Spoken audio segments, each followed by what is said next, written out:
we have permission to talk? Of course. The meeting hasn't started yet. Oh, okay. Hey, So, Anita, yes. I've been participating in scores of Zoom meetings over these last few weeks, and there are three things that are almost in all of the Zoom meetings at one point or another from one person or another. That's a cat or a dog or a small child on homeschool. You decide to pop their head in and say hello and everything and pop out.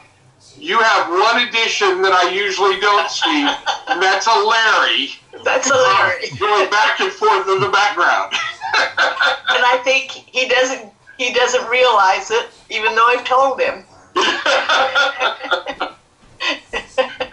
Well, thanks for mentioning it. Greetings to him as well. Thank you. Hi, Ted. Welcome to Topeka Rotary Club. We haven't quite gotten lined up yet, but you're welcome. Excellent. Thank you very much. Ted is our guest speaker today, and we have very high expectations of him. Uh-oh. All right, I'm out.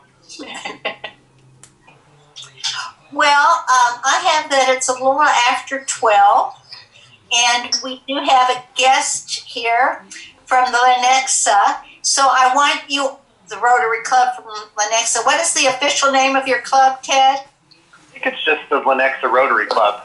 Okay, so we have got to be on good behavior. We have a guest, so. All right, so with that, shall we open with a pledge of allegiance?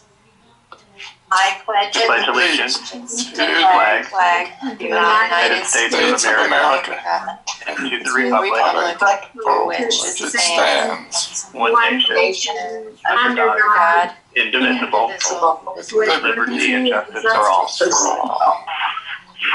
Well, good afternoon, everyone, and welcome. It's great to see your faces, and it feels really good that our attendance for the Zoom meetings has been almost as good as when we were having face-to-face meetings. I do encourage you to reach out to other members in our club that you don't see and see if they need some help and learn how to. I'm working on it, Joni.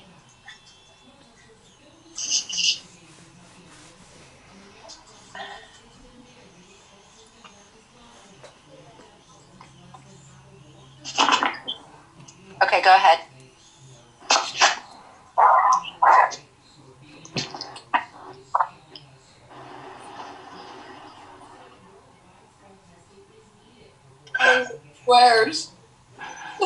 Where'd Joan go?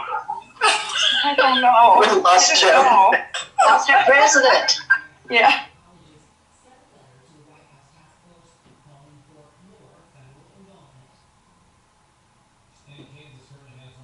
Looks like we lost Joe.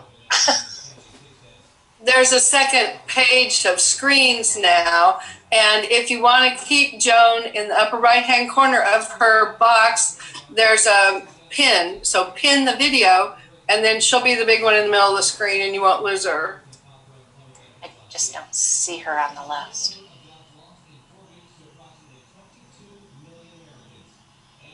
Joni, if you're there, can you unmute?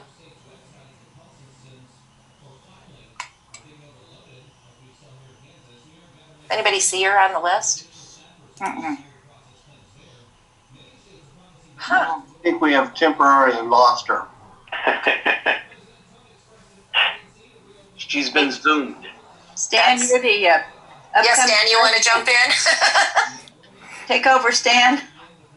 Well, I guess I can do that. I don't have the agenda in front of me, but I'll wing it. Actually, while we have Ted talking, I have it in an email, so I will backtrack to that and minimize and find that. But we started out, Joni indicated, Ted Maxfield is from the Lenexa Rotary Club. And Ted, I'm sorry, I don't have your bio, so I'm just going to turn it over to you and let you explain a little bit about yourself and go ahead and launch into your presentation. We will probably have some questions at the end. Excellent. So since nobody there has my bio, I can make stuff up. believe every word.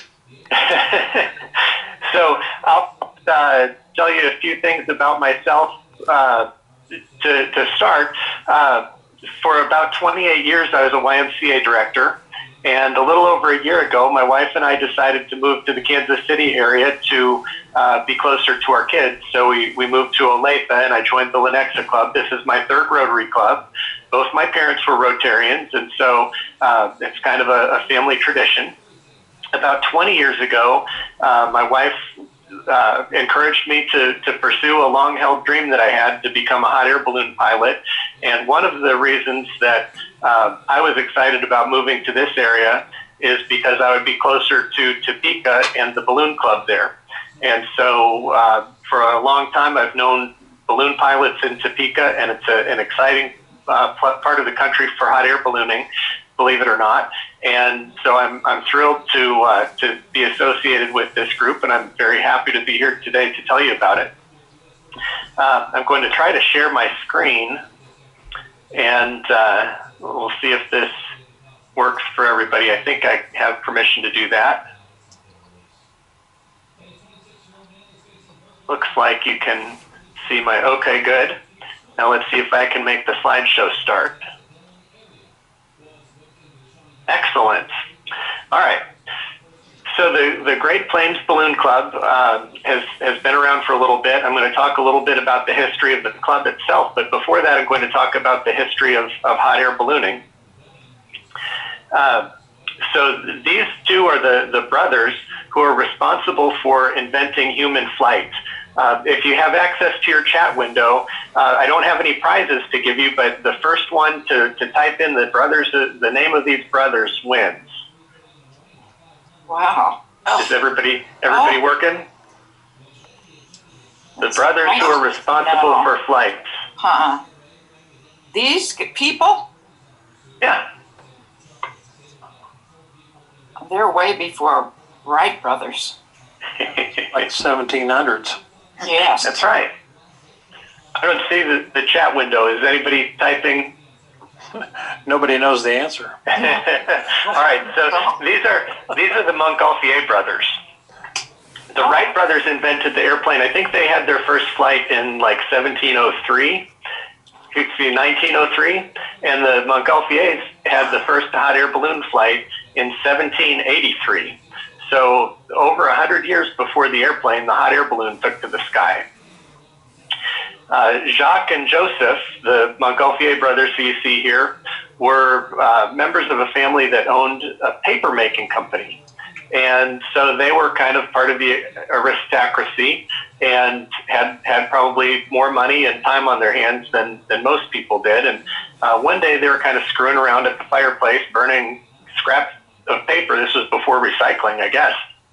And they noticed that the smoke from the fire would carry little bits of unburned paper up the chimney with the smoke.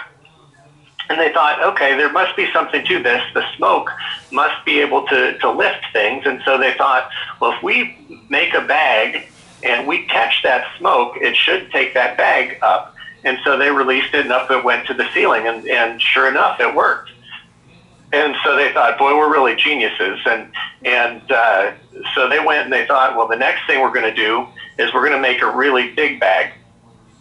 And so they made a really big bag, and they thought, okay, well, we can put something underneath this, and you can see around the bottom of the balloon there, there's kind of it's not a basket like we have today, but it's like an enclosure and a walkway.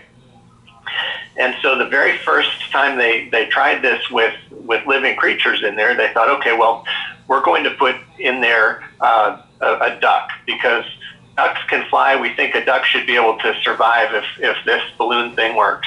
And then they thought, well, wait a second, if the duck flies aloft, that really doesn't tell us that much. What if we put in a rooster? Because a rooster is a bird still, but it lives on the ground, and so maybe it can't survive up there. They thought, well, okay, but maybe it's a bird thing, and birds can survive up there, but what about a mammal? And so they put a sheep in there too. So they have this sheep and this duck and rooster in the balloon compartment, and they send it off, and goes up, and then it comes down and lands, and they chase it down. I'm guessing they probably chased it on horseback, and they went and they checked it out, and sure enough, all three animals were okay. One of the birds had a broken wing, but they figured it got kicked by the sheep. So they thought, okay, well, this is safe for mammals. Next time, we're going to try to put people in there. And they thought, but not valuable people. We're going to put prisoners in there because the convicts, who cares if they live or die? And so they were going to try convicts, but while they're discussing this, some aristocrats said, no, it should be royalty that has this honor and this glory. Even if it's dangerous, we're going to do this. And so it was actually some noblemen that got to fly in the first flight, but they did it successfully. And so again, in November of 1783, hot air ballooning was born. Now, very shortly after that, gas ballooning, which is different than hot air ballooning, gas ballooning was invented. And gas ballooning lets you stay up in the air a little bit longer. And so you can fly a little farther, and you can have, do some more experimenting. And so that really took over. Hot air ballooning was not much more of a novelty. Gas ballooning, and then zeppelins and blimps, those kinds of things kind of took over and were the state of aviation until the Wright brothers came along. And even after that, from the Civil War and World War I, there was a lot of lighter than air aircraft that were part of the military. And then in World War II, of course, we used gas balloons, and there are some they're becoming famous now, the Japanese balloons that they launched with bombs attached that were found as far inland as Michigan in the United States, where they tried to attack us from the air with those unmanned gas balloons. So that was kind of how ballooning progressed until about 1960. And in 1960, the Navy wanted to develop a lifting platform that was portable, easy to pack up and take different places and lift items. And so they contracted with General Mills, the cereal manufacturer, not like an officer in any of like in the Navy. They contracted with General Mills, which is headquartered in Minnesota, to do some experiments and try to develop that lifting platform. And so General Mills hired some engineers from the University of Minnesota, some instructors and some students, to do some experiments where they kind of redeveloped hot air balloons.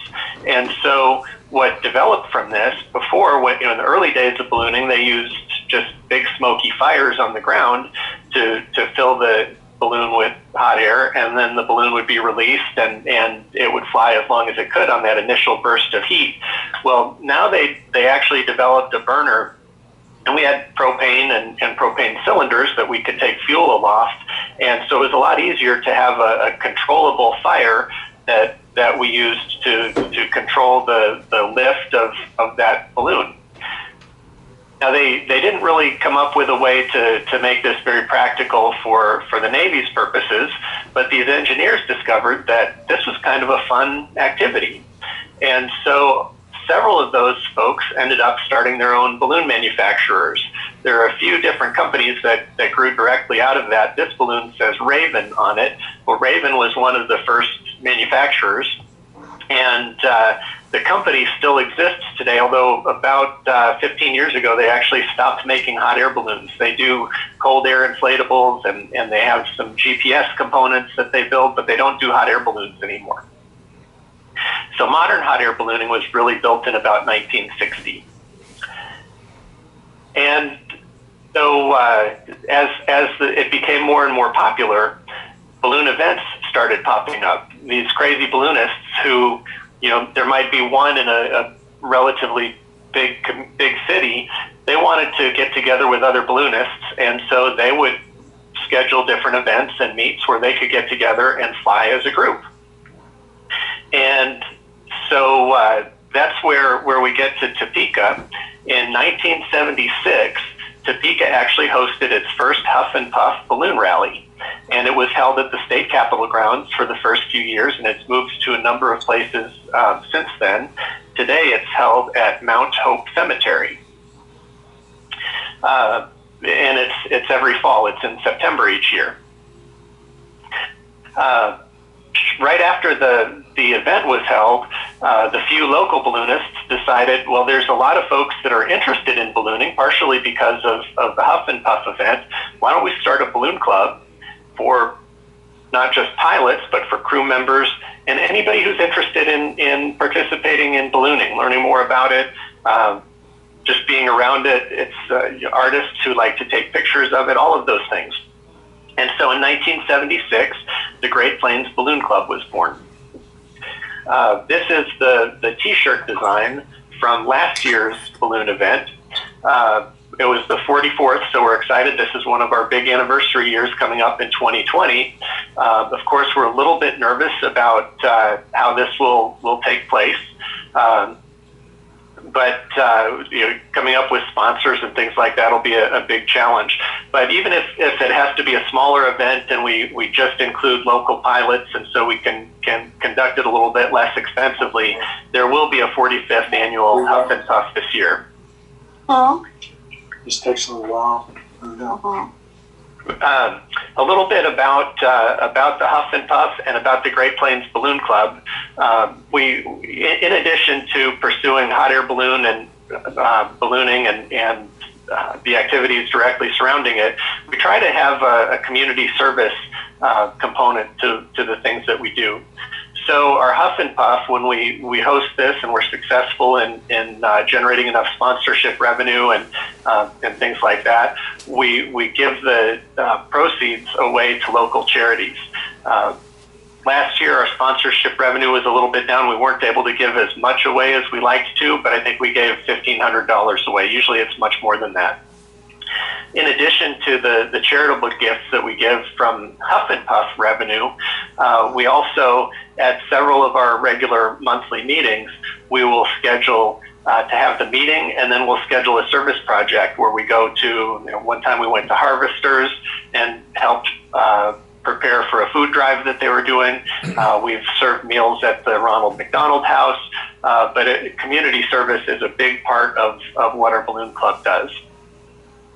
The other thing that we've done that is kind of exciting, and not a lot of people know about this yet, but the Balloon Club really is a huge, the members of it are huge boosters of Topeka, and last year put in a bid to host the 2021 Balloon Federation of America annual, it's not annual, it's I think it meets about every 4 or 5 years, but the national conference, the convention.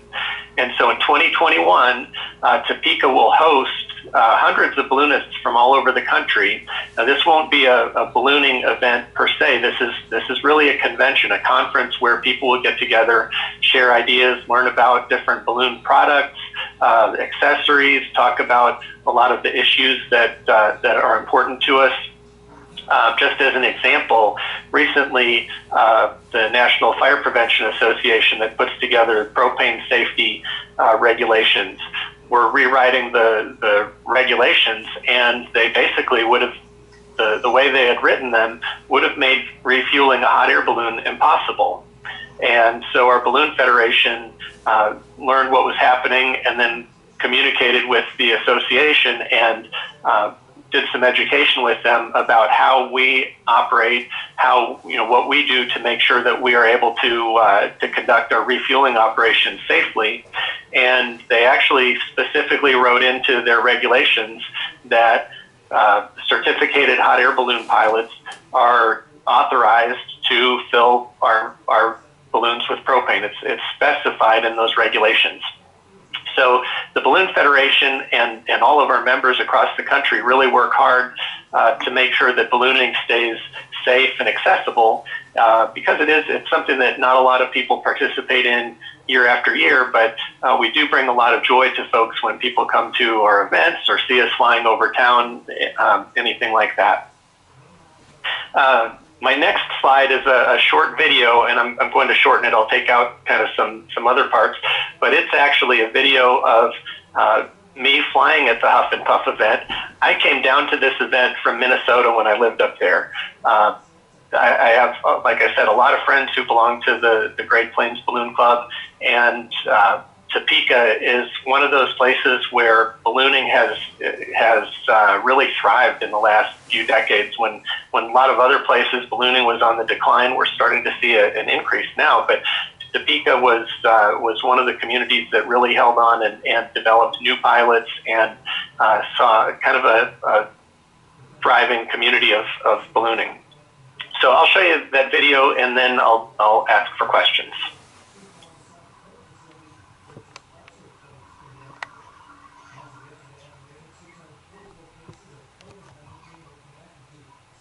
So I don't think we'll get audio on this. That's okay, but the audio is just music. So this is me launching the balloon. Everybody asks where the camera is, and it's basically hanging from the balloon itself. So you'll see it sways a little bit, but it gives you a really unique perspective on flying. And I like this launch because you can see some of the other balloons here. This is a Sunday morning, and you can see there's not a huge group of cars out there right now for spectators. We tend to fly at sunrise, and so the sunrise flights aren't ones that people like to come out to. Now for the evening flights, we flew the night before this, and the parking lot was jammed, and the street coming in and going out afterwards were just packed with people. Thousands and thousands of people out to watch this. One of the things we like to do when we fly balloons is get right down as close as we can to the surface of water. So here I'm descending onto the water.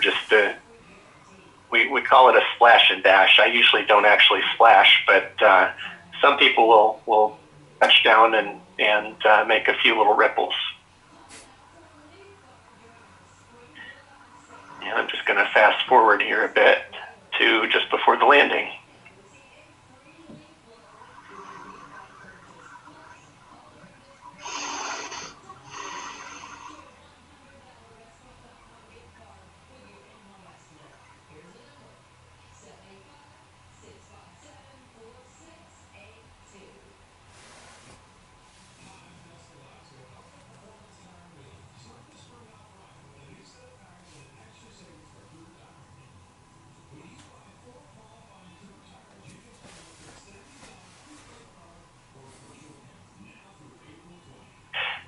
All right, a very successful landing. Before I ask for questions, I'm going to give a little call to action. First, if you're interested in the club, we'd be happy to talk to you about joining. You don't have, you could come to a meeting and see what it's all about. It's something where you don't have to be a pilot, just interested in hot air balloons. Second, if you're interested in getting close to balloons, a good way to do that is to sponsor one in the Huff and Puff. And if you're interested in that, I can get you a sponsor application. And third, one of the biggest challenges we have with the Huff and Puff, I told you on Friday evening and Saturday evening, we have a whole lot of traffic out there, and it's difficult for us to find volunteers to help us park cars. And so if any of you would be interested in doing that, I know our Lenexa club does park cars for a civic event here, just as a volunteer group, but we'd be delighted if somebody with your club were interested in helping us with that. So if any of you are interested in those things, feel free to contact me. Be happy to talk about those. Now, does anybody have any questions?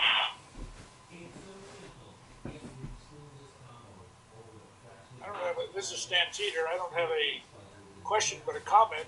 We were on safari with Gary Clark in Africa and took a hot air balloon ride over the Serengeti and looked at all the animals. As we got down lower, it always spooked them and they'd run, but we saw the migration and all the animals.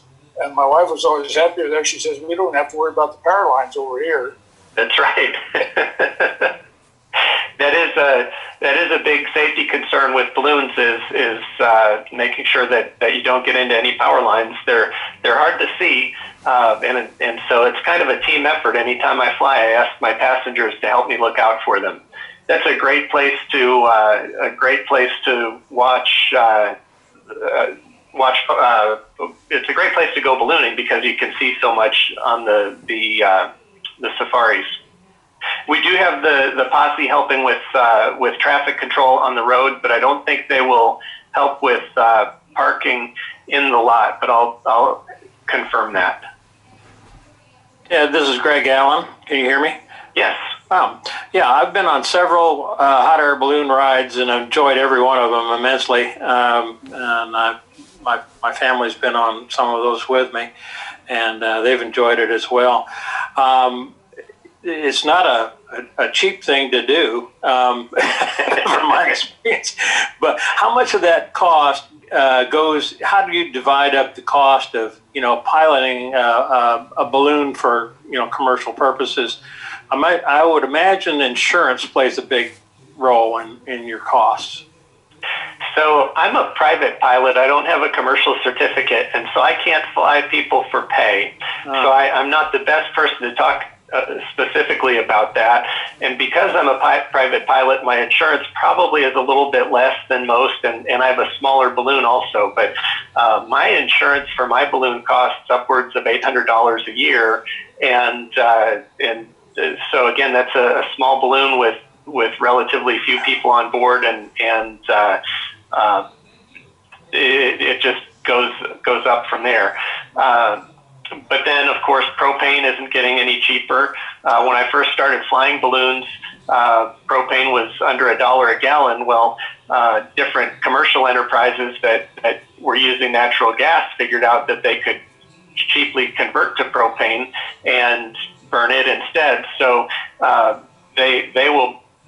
different manufacturers will be able to convert back and forth, whichever is less expensive, propane or natural gas. And so that has kept the price of propane kind of steady, but at about $2 to $3 instead of less than $1.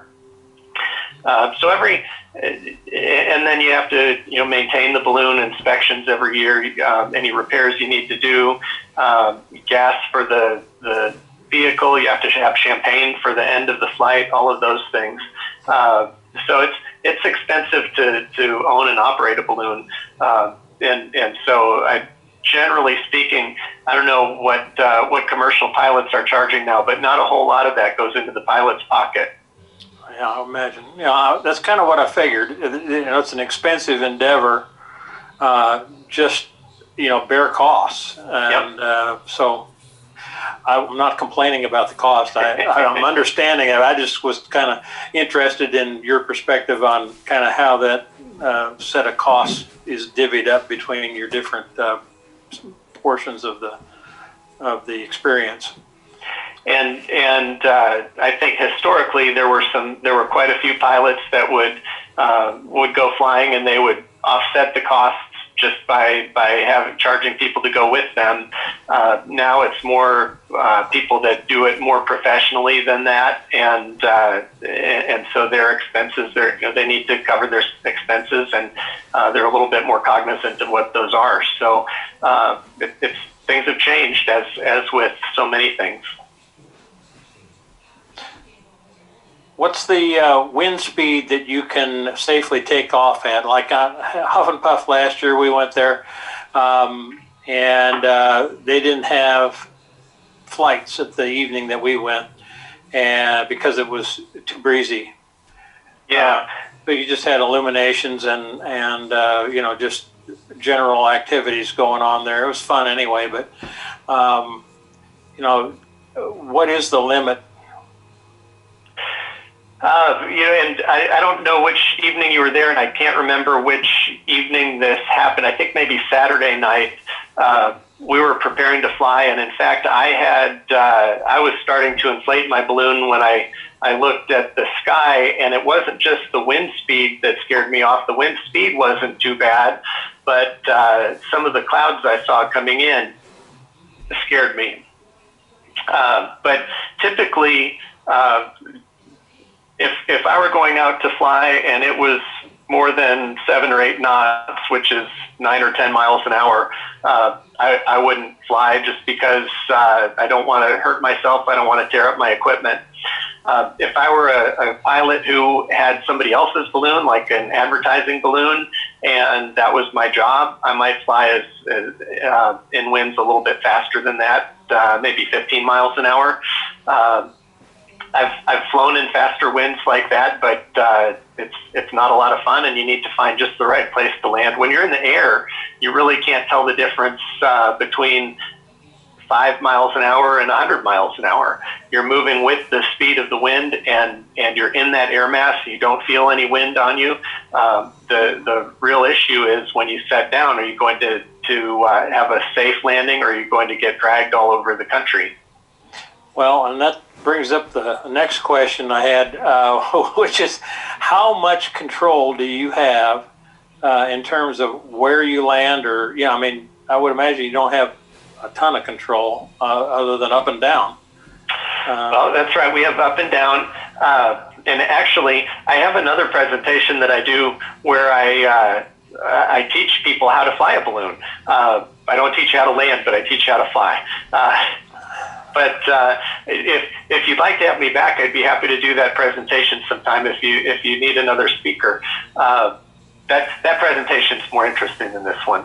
But at different altitudes, the winds do go different directions, typically. Not always, and it's always different every flight, and sometimes it changes during the flight. So you try to pay attention to what the winds are doing at all different elevations, and you try to use that to steer a little bit and make sure that you put yourself in a position where there will be good landing spots. Mary, you have a question. Yes. Chuck Klein used to have a Remax balloon here in Topeka. Did you fly with him? Did you know Chuck? I did not know Chuck. Oh, okay. Thank you. I've been flying for about 20 years, and I've really gotten to know the Topeka balloon community really starting in about 2007.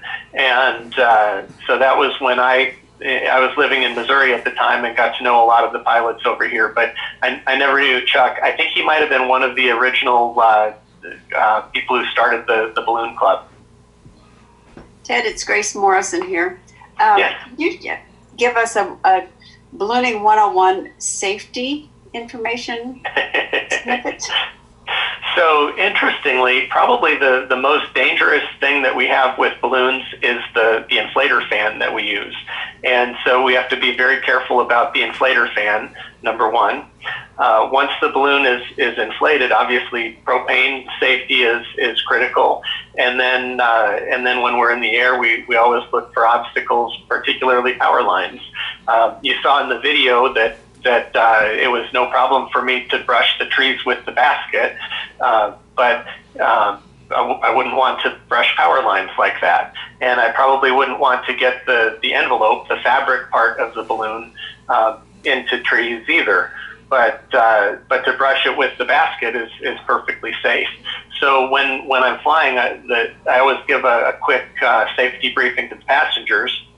I ask them to help me look for power lines, and then I tell them when we land that I want them to stand kind of like you would stand if you were in a ready position for about any sport. You want to be kind of on the balls of your feet. You want to have your knees bent a little bit, and you want to hold on tight with your hands. So the lower part of your body is like a shock absorber, and the top part of your body is like a vice grip. And so you want to when we touch down, just be able to absorb that little bit of shock. Sometimes it's real gentle, and sometimes it's less so. Thank you. So Todd, this is Anita Walgast. You mentioned that Rotarians could help park cars. Yes. And I'm wondering if we get Rotarians to do that, could they hand out some Rotary information to your customers, your attendees? I would think so. One of the things that we do at the event is we have a lot of vendor booths, and we have had kind of done trade outs where we'll give a table space or booth space to a group to be able to pass out. If you wanted to do it that way, you could do it that way. Maybe hand flyers to people when they are coming back to their cars, something like that. We could sure visit about that. And what was the date of that? It should be be the first weekend after Labor Day. After Labor Day. Hey Ted, this is Terry Wages. Can you hear me? Yes. What are the requirements of actually becoming a pilot where you could, be able to fly a plane? And secondly, do you have a form that you use so that your passengers sign off on all risk? Yep. So I'm going to take your second question first. I do use a waiver with all my flights. And a few years ago, I was developing that waiver, and I asked an attorney friend of mine to review it. And she said, I don't think this is legal. You've asked your passenger to waive more rights than you can legally than they can legally waive. I would never sign a waiver like this. I said, well, Patty, the deal was if you would help me with that waiver, I would take you for a flight. Will you sign the waiver? She said, if it means getting in the balloon, I'll sign the waiver. And so that's the waiver I've always used. I've also been told that it's severable. So if I've had you sign something that you've waived a right that you really can't waive, that the rest of the waiver is still intact. So I'm okay with that. The first question that you asked about becoming a pilot, it's the same process to fly a hot air balloon as it is to fly an airplane. You have an instructor, you go through flight training, you have ground education, you take a written test, you do solo flight, and then you take a check ride with a designated examiner and also a verbal exam when you take that check ride. So that's the same process. So as a pilot, do you get a waiver from your life insurance company, or are you covered while you're flying the plane, the hot air balloon? So I didn't mention this. My current job is that I work for Edward Jones, and so I sell life insurance. But before I sold life insurance, I bought a policy, and I bought it after I was already a balloon pilot. And so the policy that I happen to have excludes hot air ballooning. So if I die in a hot air balloon crash, my policy will only refund my wife the premiums that we have paid. She will not get the face value of the policy. Now, if I had bought the policy and then taken up hot air ballooning, it would be a different story. It would be covered. Interesting. So get your insurance first and then your balloon license. One more question. Oh, what about the cost for a balloon? It's similar to the cost for a car. Just like if you were buying a used car, you could get a decent one for, maybe $5,000 or $10,000. If you're buying a new one, top of the line, you can spend $50,000, $60,000, $70,000. It really depends on options and sizes and special artwork, all of that stuff. One of the nice things is that there are people who buy balloons and maybe they fly them lightly for 10 years or so, and then they retire from ballooning and sell them, or they decide to buy a different balloon. And so you can usually find used ones fairly reasonably priced. And to renew your license, do you have to take a physical every year? No, that is one difference between balloon flying and airplane flying. If you're a private airplane pilot, I think you would have to do that physical, I believe it's every 3 years from an FAA certified physician. With ballooning, we self-certify our medical certificate, so we don't have to go through that same process as an airplane pilot or a helicopter pilot. In this country, some countries it's different. Some countries you do have to have a physical, and that's something. There's a balloon accident in Texas not long ago, and there was a lot of question about medications and maybe some alcoholism on the part of the pilot. That was never determined to be part of the causes, but just what they learned about that pilot after the accident, they talked about requiring us to have medical certificates also, but they have not implemented that to this point. Well, thank you. Do you have like a digital flyer or anything that you could share with us and then pass on to the club, to our club? I can send something to you, so I will get that to you guys. I'll make note of that right now. I'll get that sent this week. I'll have to see what we have at the club. Like I told you, I'm new to the club, and so I don't have everything that's around because I just haven't been around the club that long. There's one last thing that I do want to show you, though, and so if you have a cell phone or a tablet that has the YouTube app on it, you can type in this URL at the bottom, tinyurl.com/hotair20. And that's a 360-degree video that I made a few years ago of one of my flights. If you have a QR code reader on that device, you can take a picture of this, of the QR code there. I hope that I put that on the screen. You did. It's on there. Yeah. Well, thank you very much, Ted. As you can see, my successors tried to cut me off so I couldn't talk, but I am back. You only have 5 minutes left. They had a lot of help with that. So Ted had reached out to our club to share with us what he was doing, and we're thrilled he did. So thank you again very much. Thank you. One of the things I wanted to share with you that's kind of a downer after this wonderful presentation is that longtime member Jan Leuenberger passed away this past Monday. He had been in a car accident on March 25th, and they thought he was going to make it, but he ended up not being able to. We will have a memorial service for him, as well as for Crystal Marcourt and Dale Anderson when we meet face-to-face again. So condolences go out to Jan and his family. Jan and his wife Bev were one of the first people I met when I moved to Topeka in 1968. So it was pretty special to me in the loss. Just a reminder that we're still at the safe at home policy. It's going to continue at least till May 3rd, I believe it is.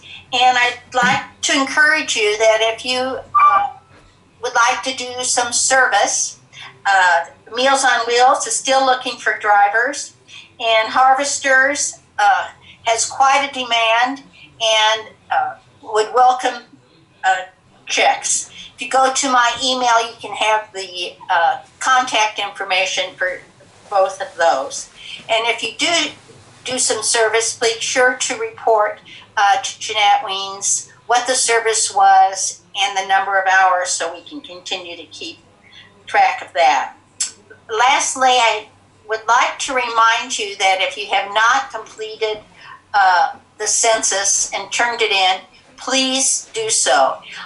It's going to be one of the most important things I think we can do as we recover from this, because it determines what kind of resources we will receive from the federal government based upon our population. So please complete the census and remind your friends and family to do likewise. We have some exciting programs ahead for us. Next week it'll be John Varenko, Piscino, and as you know, he is a Shawnee County Health Officer and a member of our club. So we're looking forward to John Franco coming and kind of bringing us up to date on all that's happening and how we can promote what's good for us and for our community. April 30th, we are going to try and do a Zoom social. Some other clubs have done it and they said it's worked. So Marie, our Zoom specialist, is going to be working along with Allison, I believe, in getting a social for us. It will be a BYOB, bring your own beverage for it. But other than that, we will keep you posted on that. And then the following week on May 7th, and I'm just really excited about this, I reached out to the Harlan Club in New York City to see if they would be willing to do a stream program with us to talk about what it's like in New York City with the pandemic and what their club is doing and how they're managing. And they have agreed to participate in a streaming meeting with us on May 7th. And I'm very excited about that and looking forward to hearing from them. And so with that, if you would unmute, we will do the four-way test. And at the very end of it, after we say, will it be fun, we'd like us to add, and is it kind? And encourage all of you during this time of ups and downs and unknowns to be kind to one another. And with that, let's end with the four-way test +2. Is it the truth? Is it the spiritual concern? Will, goodwill, better friendship. will be beneficial to all concerned. Fun, and is it kind? Have a good week, everyone. Take care. Safe, everybody. Thank you. Bye-bye. Thank you. Bye-bye.